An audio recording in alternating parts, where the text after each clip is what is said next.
Então, majoritariamente, a Rooftop é uma empresa de investimentos, de ativos alternativos. Como que você caracteriza hoje a Rooftop para quem está nos assistindo, talvez não conheça a companhia? É uma empresa de dividendos, de investimentos, é uma empresa administradora de fundos. Como que você caracteriza a Rooftop hoje, voltada, claro, aos ativos alternativos? A Rooftop é uma companhia imobiliária de ativos alternativos. Para desenvolvimento das nossas duas linhas de negócio, a gente se apoia em fundos imobiliários e em veículos como SPE, que a gente tem com alguns investidores desses veículos. Entendi. Maravilha. E aí, por exemplo, a gente fala sobre ativos alternativos e mercado imobiliário. Como eu mencionei no começo dessa conversa, o mercado imobiliário é tão tradicional que é difícil a gente colocar um ativo alternativo ali no meio. Eu gostaria de entender justamente, você mencionava esses imóveis ultra estressados, talvez de leilões extrajudiciais, leilões judiciais. Como que funciona essa caracterização? O que torna um ativo imobiliário alternativo na sua concepção e que pode talvez ser uma área a ser explorada pela Rooftop, pelos seus investidores? Vamos lá, o mercado imobiliário tradicional é dividido em dois mundos. O primário, que aí a gente tem todo esse mercado de incorporação, loteamento, enfim, imóveis novos, prontos na planta, que a gente chama. E a gente tem os imóveis secundários, né? O mercado secundário que é composto majoritariamente dos imóveis usados.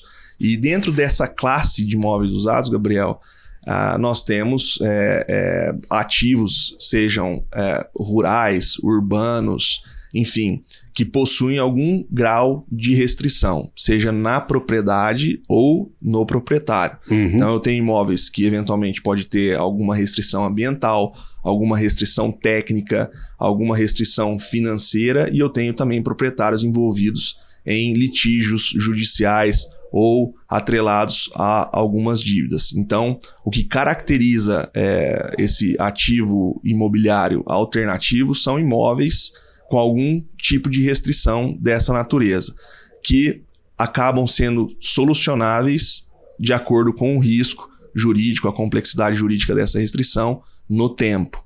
Então, muitas vezes esses imóveis eles são ofertados no mercado com algum tipo de deságio, com algum tipo de desconto, e obviamente existem tantos profissionais liberais quanto companhias como a Rooftop, gestoras, que trabalham ativamente na resolução desses problemas, onde, de acordo com essa complexidade e essa resolução, sempre acaba tendo um alfa, que é, obviamente, o retorno, o ganho de capital entre aquilo que você pagou e aquilo que você vai vender no mercado. Entendi. E aí, por exemplo, você mencionava esse trabalho de regularizar o imóvel.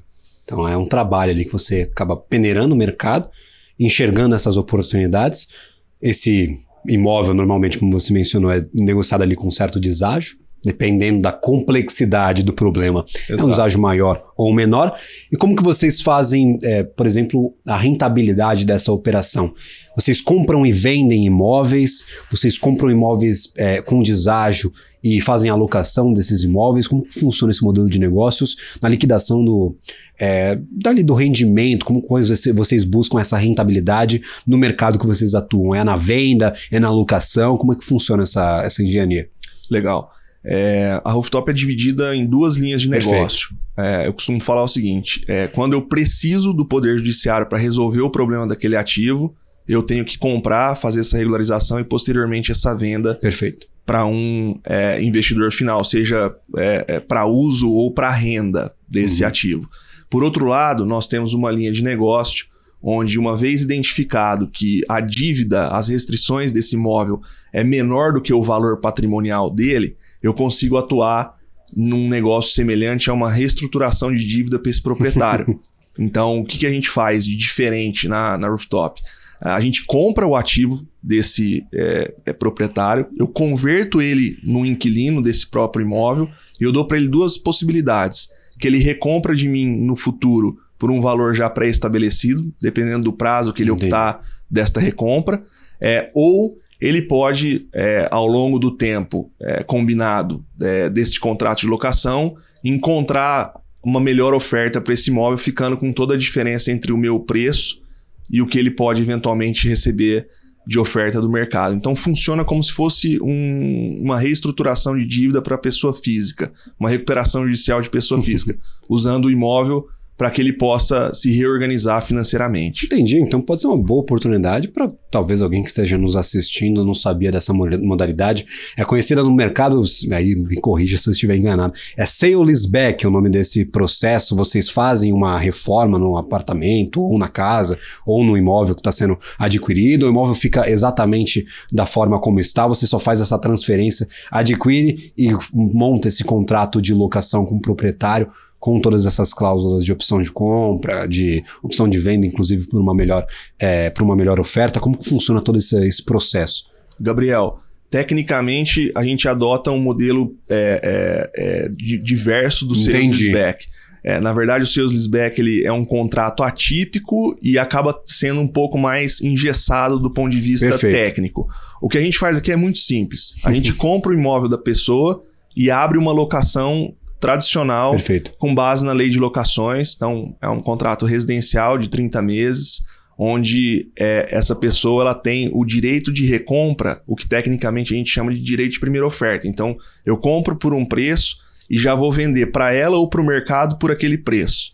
Então, a gente consegue estabelecer uma relação bastante simples de compra e locação, com a opção sendo tecnicamente um direito de primeira oferta sobre aquele imóvel. Entendi. E aí, por exemplo, vocês buscam esses imóveis que ainda estão alienados na instituição financeira.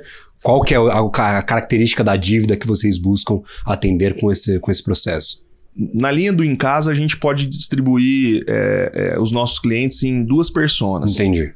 O empreendedor, que geralmente ele tem um imóvel, mas está sem renda, esse imóvel não está alienado a uma instituição financeira credora. Então, basicamente, o que ele busca com a nossa solução é uma liquidez de capital, podendo recomprar esse imóvel no futuro. E, por outro lado, a gente tem essa classe de pessoas, de clientes que têm algum tipo de dívida atrelada ao imóvel. E daí essa dívida pode ser uma dívida condominial, essa dívida pode ser uma dívida de financiamento imobiliário, como você bem colocou, ou essa dívida pode ser de um empréstimo com garantia imobiliária, o CGI que a gente chama aqui no mercado, Home Equity, né, mais propriamente dito. Então, nesses cenários, provavelmente pode ter uma alienação fiduciária. Isso não se restringe só à alienação. A gente compra imóvel com dívidas de IPTU, com dívidas combinadas também de condomínio, eventualmente até outra discussão que esse cliente possa estar sendo envolvido. O grande ponto aqui, para diferenciar se a gente opta por comprar e reorganizar financeiramente esse cliente com restrição, é se a somatória das dívidas dele não pode ultrapassar o valor do patrimônio. Entendi. Né? Então, eu consigo resolver os problemas e a ideia é que, com esta solução, ele possa se reorganizar financeiramente, inclusive trocando dívidas caras de vencimento de curto prazo por dívidas longas e mais baratas, como, por exemplo, até um novo financiamento imobiliário na recompra. Entendi. Ah, maravilha. E aí, por exemplo, até uma dúvida que eu tenho. Como que vocês fazem essa seleção dos imóveis que vocês vão adquirir ou não? Há ali um crivo muito específico, algumas cláusulas que são objetivas para a seleção desse imóvel? Ou cada um deve ser avaliado individualmente, setor, localidade, o tanto da dívida? Como que vocês fazem todo esse crivo? Há uma tecnologia empregada a fazer essa primeira peneira para os imóveis que podem ou não ser atendidos pelo serviço de vocês? Sim, temos um time de inteligência imobiliária na Rooftop, então ele conversa muito bem com o regulamento dos nossos veículos de investimento. Então, majoritariamente a gente opera em cidades acima de 200 mil habitantes, no estado de São Paulo e sudeste e sul do país, e nas demais regiões em cidades acima de 500 mil habitantes. Então, uma vez que a gente recebe esses imóveis nas nossas plataformas, através dos nossos canais de aquisição, a própria tecnologia já identifica se esse imóvel está presente num CEP operante dos nossos veículos. Precificação desse imóvel também a gente faz com base numa inteligência de mercado desenvolvida dentro de casa, para que a gente possa levar o mais rápido possível uma proposta para o cliente optar ou não por participar desse programa. Maravilha, a gente deu uma peneira em um dos modelos de negócios adotados por vocês. Eu queria ir para o outro lado, já que a gente tem um programa sobre investimentos alternativos. Tem um pessoal que já está coçando a orelha e fala, não, mas como é que eu posso investir nesse mercado? Especificamente como investidor, talvez pessoa física ou até alguns grandes investidores institucionais, até o pessoal investidor profissional, a galera que está nos assistindo aqui nesse episódio, como que eles podem ter acesso a esse tipo de investimento e ter acesso a esse mercado alternativo de imóveis aqui no Brasil? Vocês fornecem essa possibilidade com o modelo de negócio de vocês? Tem algum fundo imobiliário, como a gente mencionava até antes aqui do começo desse nosso programa? Quais são as alternativas que o investidor ele tem para ter acesso a essa categoria de imóveis? Gabriel, o nosso primeiro fundo é um fundo listado na B3, que é o RUF11. Nós fizemos uma captação direta com alguns family offices e investidores profissionais. Entendi. Nossa captação foi uma captação inicial de 100 milhões.